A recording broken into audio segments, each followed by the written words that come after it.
하나님 말씀 이사야서 30장 18절입니다. 그러나 여호와께서 기다리시나니 이는 너희에게 은혜를 베풀려 하심이요 일어나시리니 이는 너희를 긍휼히 여기려 하심이라. 대저 여호와는 정의의 하나님이시라. 그를 기다리는 자는 복이 있도다. 아멘. 요즘 날씨가 상당히 더웠었죠. 가정을 해서, 저는 사실 그렇게 안 하지만 가정을 해서 제 아내가 저보고 저 밭에 나가서 오이, 깻잎, 고추 물 좀 주고 좀 손 좀 보고 오라. 그러면 저는 당연히 나가서 손을 보죠. 흙도 많이 묻고 진흙도 묻고 그 더위에 그렇게 땀을 많이 흘리고 집 안으로 들어오면 냉장고에서 시원한 물을 또는 시원한 수박을 먹고 싶어 냉장고 문을 열면 거기에 수박이 기다리고 있습니다. 이미 다 잘라놓고 먹기만 하는 되는 그러한 수박. 그러나 제가 냉장고 문을 열으려고 하면 제 아내가 어디선가 나타나서 막습니다. 문을 열지 못하게 합니다. 여보, 가서 손 씻고 오세요. 손 씻고 오면 한 번 더 씻고 오라고 그럽니다. 깨끗하게 씻고 와서 냉장고 문을 열고 수박을 먹으라고 하죠. 뭐 저희 집 얘기뿐이 아니고 모든 공통적인 경험일 겁니다. 냉장고 열면 시원한 수박이 있지만 열고 먹으면 되지만 손을 씻어야 냉장고 문을 열을 수 있습니다. 오늘 설교의 주제는 냉장고 문 열기 전에 손을 씻자 이겁니다. 손을 씻어야만 됩니다. 스퍼전 목사님이 이렇게 얘기했습니다. 하나님의 은혜는 시냇가의 조약돌을 하나님 쓰시는 왕관의 보석으로 바꿔놓는다 그랬습니다. 시냇가 가면 널려져 있는 각양각색의 잘생기지도 않고 못생긴 뭐 이런저런 아무런 가치가 없는 조약돌을 은혜는 하나님께서 친히 머리에 쓰시는 왕관의 거기에 박을 보석으로 바꿔놓는다. 이것이 그리스도 예수의 복음이라고 하는 것입니다. 우리 인생을 찾아오셔서 우리를 조약돌에 지나지 않는 인생을 하나님께서 즐겨 쓰시는 그 왕관의 보석으로 받고 하나님의 왕관에 박아놓는, 그래 하나님을 뵐 때 하나님의 영광이 드러날 때 우리가 거기서 같이 등장하는 하나님의 은혜요 그리스도의 복음의 핵심적인 내용 중에 하나입니다. 오늘 읽어드리는 말씀이 이사야 30장 18절에 보시면 하나님께서 우리를 기다리신다고 말씀합니다. 우리를 기다리시는 하나님. 보통 두 사람이 만나면 손 아래 사람이 웬만하면 먼저 가서 손윗분을 기다리는 것이 예절입니다. 여기서 말씀하는 내용은 하나님께서 먼저 오셔서 우리를 기다리신다는, 12시에 만나기 위해 12시 5분 전에 우리가 가지만 이미 하나님께서는 와서 기다리고 계신다. 이렇게 성경은 말씀하고 있습니다. 본문 가운데 세 가지 포인트를 먼저 간략하게 짚어보고, 첫 번째, 은혜를 베풀려고 기다리시는 하나님이십니다.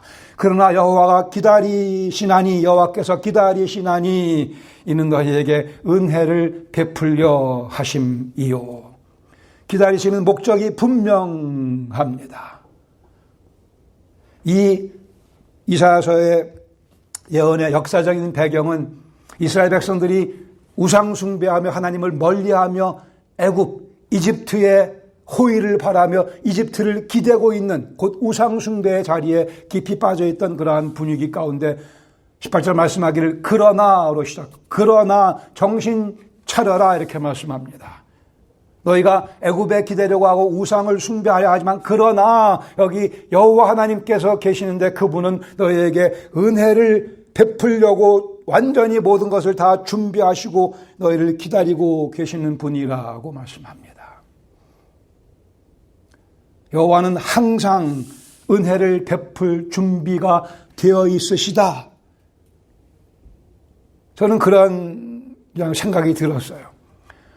군대 냉후반에서나 또는 기숙사에서 가끔 장난치는 경우에 학생들이 좀 젊은이들이 문 위에다가 물이 가득 찬 양동이를 이렇게 올려놓고 있다가 자기 타겟 되는 친구가 들어오면 양동이에 물을 엎질러서 그냥 물 폭탄을 맞게 만드는 그런 거 우리가 가끔 하지 않습니까? 그런데 저는 이 말씀 읽으면서 그 생각이 나. 하나님께서는 물 폭탄이 아니고 은혜 폭탄을 우리에게 쏟아 부으시기 위해서 항상 준비하고 계시는, 오기만 해라, 오기만 하면 내가 은혜를 쏟아 부으겠다, 이렇게 묘사하고 있습니다. 하나님의 간절한 사랑의 호소입니다. 하나님이 때로는 아주 엉뚱하세요. 우리 생각으로는 아주 엉뚱하신 분이십니다. 그렇게 하실 필요가 없으신데 사도 바울은 우리를 향한 하나님의 사랑을 이렇게 묘사합니다. 로마서 10장 21절에서 실상 이 말씀은 이사야 65장 2절 말씀을 바울이 인용하고 있는 겁니다. 이스라엘 백성에 대하여 이르되 순종하지 아니하고 거슬러 말하는 백성에게 내가 종일 내 손을 벌렸노라 하였느니라. 하나님을 찾는 영혼들이 아니고 하나님을 순종하지도 않고 하나님을 거슬러 말하는, 하나님께 반항하는 그들을 향하여 하나님께서 당신의 손을 뻗치고 마치 구걸하시듯이 당신의 손을 벌리고 품에 안기기를 기다리시는, 그러니까 하나님이 사랑이시라는 거죠.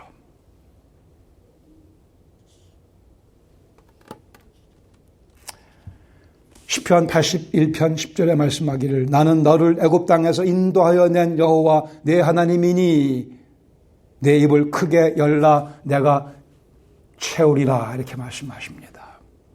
입을 열라 내가 채우리라. 나는 항상 준비가 되어 있노라. 은혜의 소나기를 쏟아 부으려고 기다리시는 하나님. 그런데 내 입을 크게 열라 내가 채우리라 하였으나 11절에 내 백성이 내 소리를 듣지 아니하며 이스라엘이 나를 원하지 아니하였도다. 그러므로 내가 그의 마음을 완악한 대로 버려두어 그의 임의대로 행하게 하였도다. 은혜가 퍼부어지는 것을 방해하는 요소들이 있는데 가장 주된 요소는 바로 이스라엘 백성이었습니다. 하나님의 은혜를 거부하던 모습, 하나님의 은혜를 원하지 않는 모습. 그럼에도 불구하고 하나님의 기다리심은 중단되지 않고 계속되었고 계속되고 있습니다. 두 번째, 긍휼을 베풀려고 일어나시는 하나님. 이런 표현은 참 기가 막힙니다. 나 여호와가 일어나리니 이는 너희를 긍휼히 여기려 함이라. 너희의 긍휼을 베풀기 위해서 내가 앉아서 긍휼을 베푸는 것이 아니고 당신의 영광의 보좌에서 벌떡 일어나셔서 긍휼을 베풀기 위해 당신의 손을 움직이시며 발을 움직이시며 비유컨대 행동하시며 움직이시는 하나님의 열심 있는 모습, 이는 내가 너희에게 긍휼을 베풀기 위함이라고 말씀합니다. 기억하시죠? 부활 승천하신 예수님께서 스데반이 순교당할 때에 하나님의 아들 예수님께서 자리에서 벌떡 일어서서 스데반의 순교하는 모습을 내려다보시며 그를 맞이해 주셨습니다.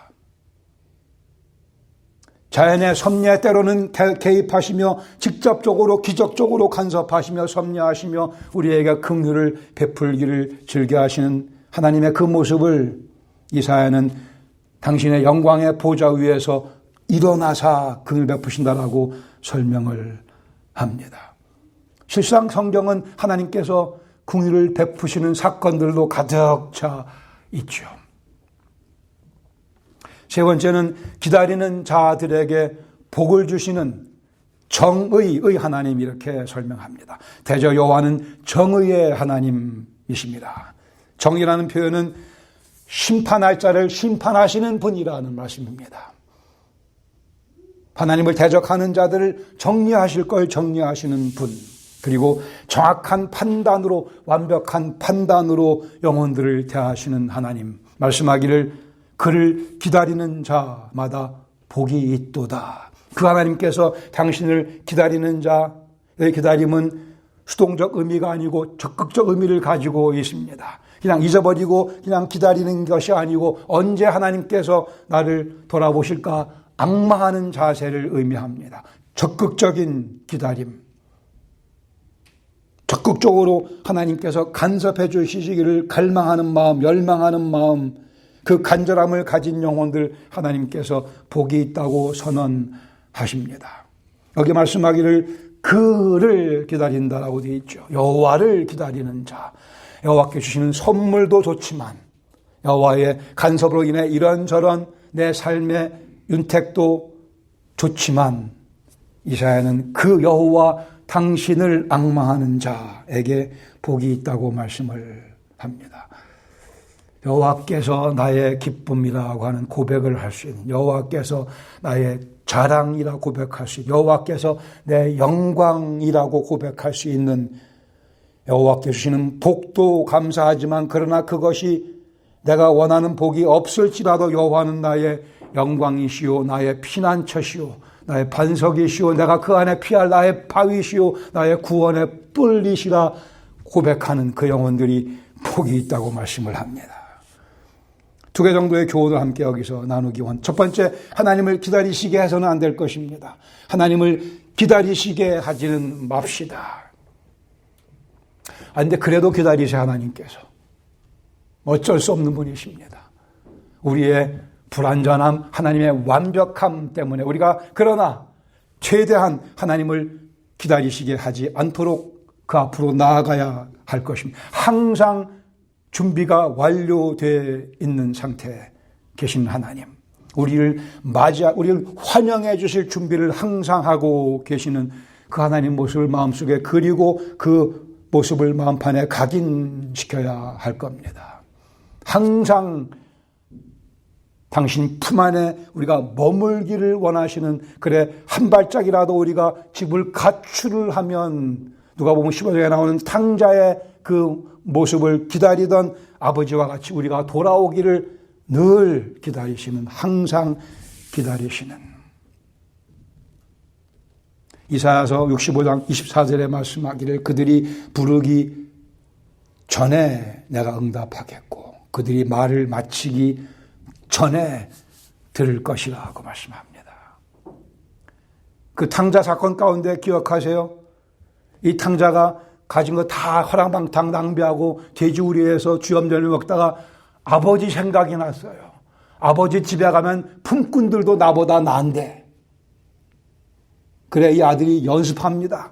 내가 아버지한테 돌아가서 뭐라고 말할 것인가. 지금부터는 아버지의 아들이다 일컬음을 내가 감당치 못하겠나이다. 맞는 얘기죠. 아버지의 아들이다 일컬음을 감당치 못하겠나이다. 나를 품꾼의 하나 정도로 여겨주소서. 이걸 달달달 외웠을 거라고 저는 확신합니다. 나를 품꾼의 하나 정도로, 아들이 아니라고 아들이기를 포기하고 품꾼으로 아버지가 받아주시기를 부탁하기 위해 갑니다. 아직 상가가 먼데 아버지가 달려나오시죠. 신발도 안 신고 달려나오십니다. 그리고 이 아들은 자기가 연습했던 구절을 외우기 시작합니다. 지금부터는 아버지의 아들이라 일컬음 받을 걸 제가 감당치 못하겠나이다. 그리고 뭐라 그다음에는 나를 품꾼의 하나로 써달라고 말을 하려고 하는데 그 말을 하기 전에 아버지가 마치 그의 입을 가로막기라도 하듯이 종들을 불러서 잔치를 벌리시고 가락지, 신발, 좋은 옷을 내오라고 명령합니다. 원문에 똑같이 기록이 되어 있습니다. 그 아들이 준비한 내용이 거기서 끊겨요. 나를 품꾼의 하나로 봐주소서를 못하게 아버지가 막으시면 그게 아버지의 심정입니다. 아버지의 아들이라 일컬음을 감당치 못하겠나이다로 조카라는 뜻이죠. 결코 우리는 품꾼이 될 수가 없다는 말씀입니다. 하나님을 부르기 전에 우리 마음을 아십니다. 하나님을 부르려고 할 때 이미 우리 마음을 아신다. 그리고 응답하신다 그랬습니다. 우리가 말을 마치기 전에 우리 마음을 이미 다 아시는 품꾼의 하나로 여기소서가 필요 없다고 말씀하시는, 그리고 우리를 들으시는 하나님, 늘 기다리시는 하나님, always ready to listen to us and always ready to accept us. 우리를 그대로 받아들일 준비가 되어 계시는 하나님. 이사야 58장 9절에 말씀하기를 내가 부를 때에는 나 여호와가 응답하겠고 내가 부르짖을 때에는 내가 여기 있다 하리라. 우리 하나님 부르면 하나님께 뭐라고 내가 여기 있다 이렇게 말씀하신다고요. 아이들이 아빠라고 부르면 내가 2층에 있을 때도 아빠 2층에 있어 이렇게 우리 답을 하죠. 아이가 반가워할 겁니다. 아빠 2층에 있어. 손자가 할아버지 2층에 있어. 그리고 우리는 내려갑니다. 하나님께서는 2층의 소리를 들으시고는 순식간에 1층에 그 아이가 있는 자리에 가 계십니다. 아니요, 무소부재하신 하나님이시기에 아빠를 부르는 그 순간에 이미 그 자리에서 우리를 기다리고 계신다고 말씀합니다. 내가 여기 있다. 내가 여기 있다. 이것이 복음이 아니겠습니까? 내가 여기 있다. 하나님의 이 사랑을 믿읍시다. 그리고 확실하게 믿읍시다. 내가 여기 있다.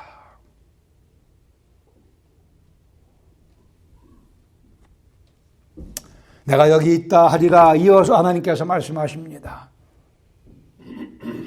만일 내가 너희 중에서 멍에와 손가락질과 허망한 일을 제하여 버리고 죄악의 멍에를 던져야 되고 손가락질하는 거 금지해야 되고 허망한 말 제거해야 합니다. 줄인 자에게 내 심정을 통하여 괴로워하는 자의 심정을 만족하게 하면 하나님의 인자하신 모습을 배워나가면 사람을 멸시하지 아니하고 나보다 좀 못하다고 생각해서 그 인격을 무시하지 아니하고 하나님이 우리를 무시하지 아니하셨듯이 그런 자들이 하나님과 통하는 자들이며 그런 무리가 하나님과 통하는 무리입니다. 내가 여기 있다라는 음성을 들을 수 있는 귀는 구별된 귀입니다. 하나님과 마음이 같아지기에 멍에와 손가락질과 허망한 말을 제하여야 어려운 자들을 연민하는 마음으로 바라봐야 냉장고 문 열기 전에 손을 씻어야 수박을 먹을 수 있습니다. 그 손을 씻는 과정이 하나님을 경외한다는 증거입니다. 행함이 있는 믿음입니다. 믿음의 열매입니다. 계속해서 말씀하기를 그리하면 내 빛이 흑암 중에서 떠올라 내 어둠이 낮과 같이 변할 것이라 말씀합니다. 하나님의 영광이 임하는 환경 속에 하나님의 영광이 번쩍번쩍 빛나는 자리에서 살아갈 것이라고 말씀을 합니다. 유치한 옛사람의 모습이 벗겨지며 새 사람으로 덧입는 우리 빛이 흑암 중에서 빛을 발하며 우리 속에 있는 어둠이 다 제거되며 그 어둠의 자리가 낮으로 바뀌는 경험을 하게 될 것이라고요. 예수 믿는 것은 내 필요를 채우는 것이 목적이 아니지 않습니까?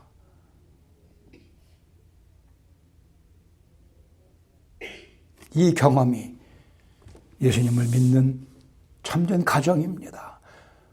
예수님 믿고 복받아 돈 많이 벌었다 이런 유치한 소리를 없애버려야 할 것입니다. 머릿속에서 가슴에서 파내야 합니다. 예수님 믿고 복받아서 나는 전과는 달리 예수님 이만큼 더 닮았고 한 발자국 더 주님 곁으로 나아가게 됐다. 이것이 우리의 자랑이고 이것이 우리의 간증거리입니다. 주께서 말씀하기를 내가 여기 있다 말씀하시는 이유는 우리 영혼 속에서 어두움을 다 제거시켜 주시기 위해서 우리의 어두운 부분을 다 낮과 같이 변화시켜 주시기 위해서 시작성경에서 야고보서 4장 8절은 이렇게 말씀하지 않습니까? 하나님을 가까이 하라 그리하면 너희를 가까이 하시리라. 이어 말씀하기를 죄인들아 손을 깨끗이 하라. 죄인들아 손을 깨끗이 하라. 두 마음을 품은 자들아 마음을 성결하게 하라. 그것이 하나님께 가까이 나아가는 구체적인 현실이며 주께서 내가 너희를 가까이 하겠다 약속하셨습니다. 하나님께서는 우리가 은혜를 받을 수 있도록 기다리고 계십니다. 하나님께서는 우리가 은혜를 받을 준비가 될 때까지 기다리십니다. 그리고는 은혜를 퍼부어 주기 원하십니다. 은혜를 주기 원하시는 분이 기다리고 계십니다. 우리가 은혜를 갈구할 때까지. 때로는 우리와 하여금 은혜를 갈구하게 만들기도 하십니다. 우리가 믿음으로 나올 때까지 기다리십니다. 때로 눈물을 잔뜩 흘리고 난 다음에야 그 은혜의 보좌 앞으로 그 은혜의 자리로 나아가기도 하는 것이 우리의 경험입니다. 때로는 고생과 좌절을 경험하고 난 다음에야 비로소 은혜의 자리로 나아가는 것이 우리의 경험이기도 합니다. 그래도 하나님은 우리를 기다리고 계십니다. 일면 하나님께서 일하실 시간을 우리가 결정하기도 합니다. 내가 은혜를 갈망하는 그 시간이, 그 순간이 하나님께서 은혜를 퍼부시는, 하나님께서 일을 하시는, 하나님께서 일어나셔서 긍휼을 베푸시는 시간이 됩니다. 손을 벌리면, 입을 열면 은혜를 부어 주십니다.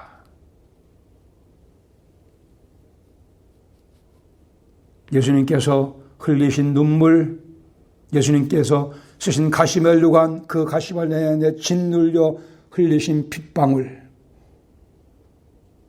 또 등에 채찍 맞으시며 뿌리셨던 피, 허리를 창에 찔리시며 쏟아 부으신 피, 예수님께서 오늘도 여러분을, 저를 기다리고 계시다는 증거입니다. 누구도 부인할 수 없는 예수님의 그 십자가의 보혈은 하나님께서 오늘도 저를 기다리고 계시다고 하는 명백한 증거입니다.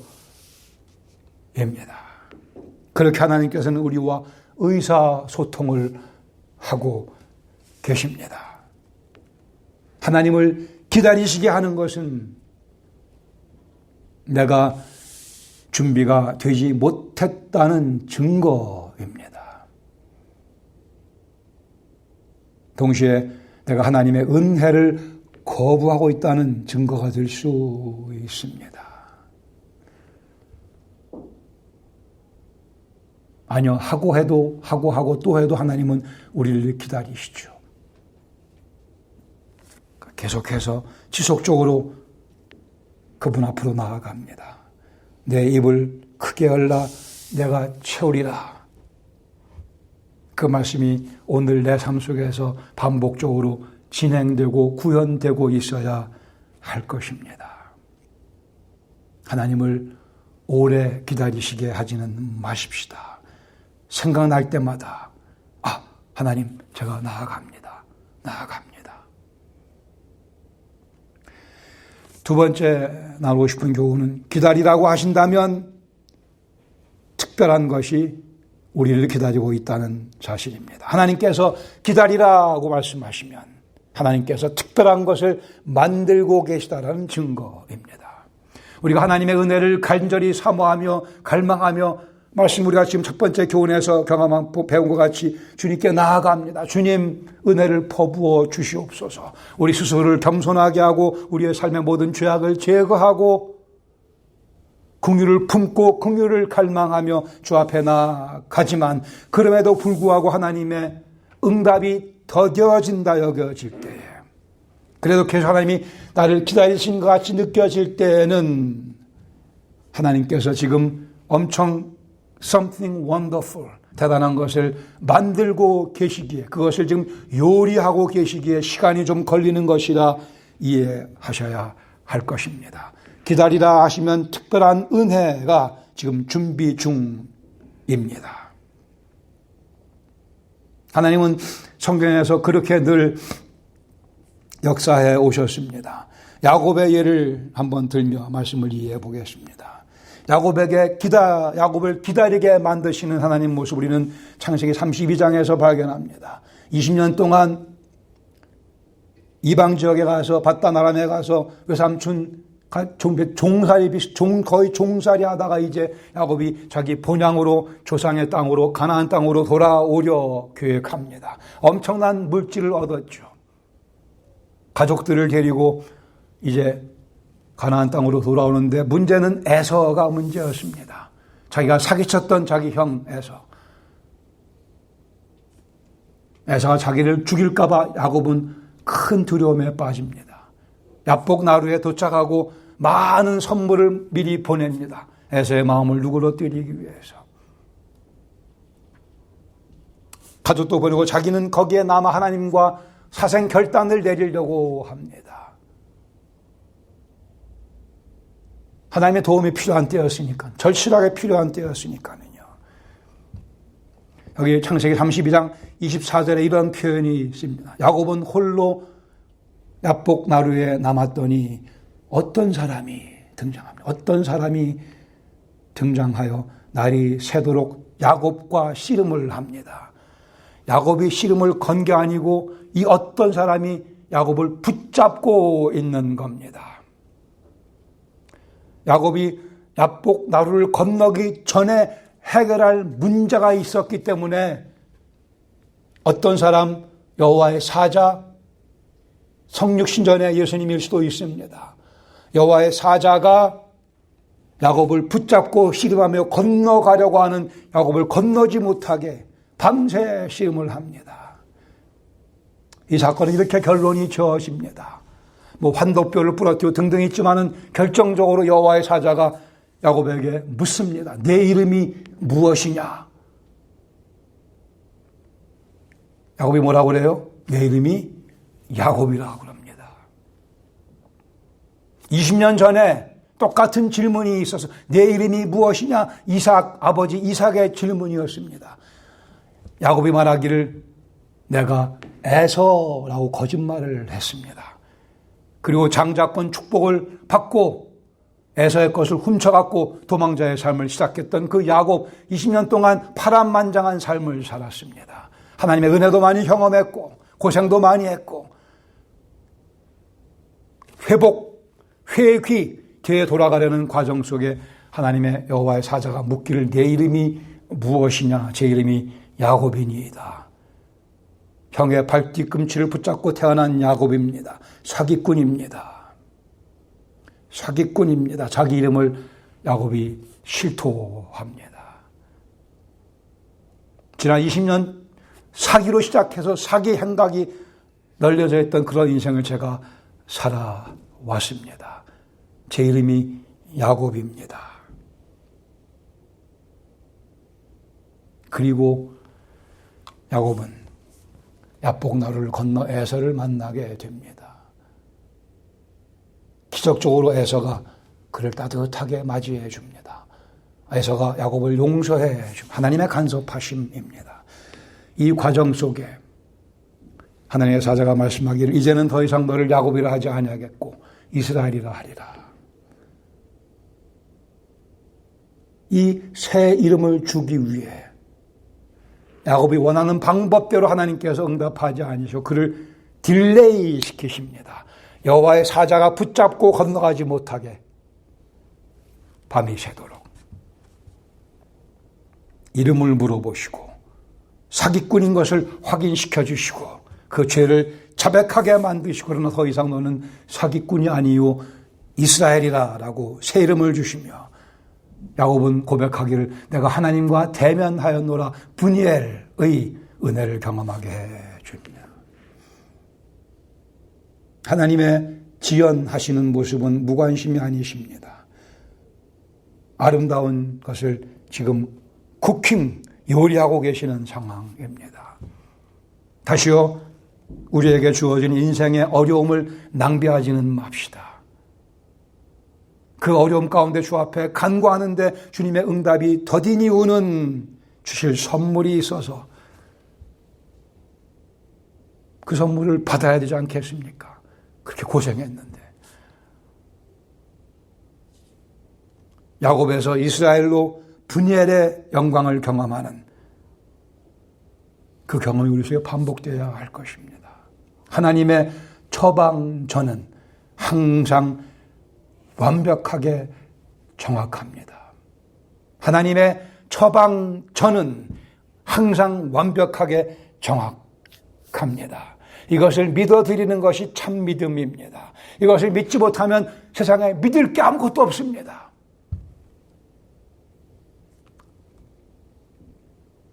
당신의 아들 예수 그리스도의 십자가의 죽음에서 그 사랑을 확증하신 하나님께서 우리를 위해 내리시는 처방전은 항상 완벽하게 정확합니다. 이해가 안 되면 지혜를 구하셔야 됩니다. 주님, 가르쳐 주시옵소서. 깨닫게 해 주시옵소서. 이 완벽한 처방전 제가 어떻게 소화해야 되는지 가르쳐 주시옵소서. 그렇게 하면서 우리는 인격의 성숙을 경험하며 믿음의 진보를 경험하게 됩니다. 그렇게 하면 우리는 점점 야곱에서 이스라엘로 바뀌게 되며 우리의 삶의 구석구석 여기저기서 분이엘을 경험하게 됩니다. 기다리라고 하시면 대단한 것 준비하고 계신다 믿으시면 됩니다. 하나님의 질문에 솔직하게 답하십시다. 내 이름이 무엇이냐? 기도하시겠습니다. 내 이름이 무엇이냐? 다시 한번 물으십니다. 내 이름이 무엇이냐? 정답을 말씀드려야 해결책이 뒤따릅니다. 영광스러운 이름을 주십니다. 분이엘의 영광을 경험하게 됩니다. 그리고 더 기꺼운 마음으로 은혜를 퍼부려 하시는 주님의 전전 앞으로 달려나가게 됩니다.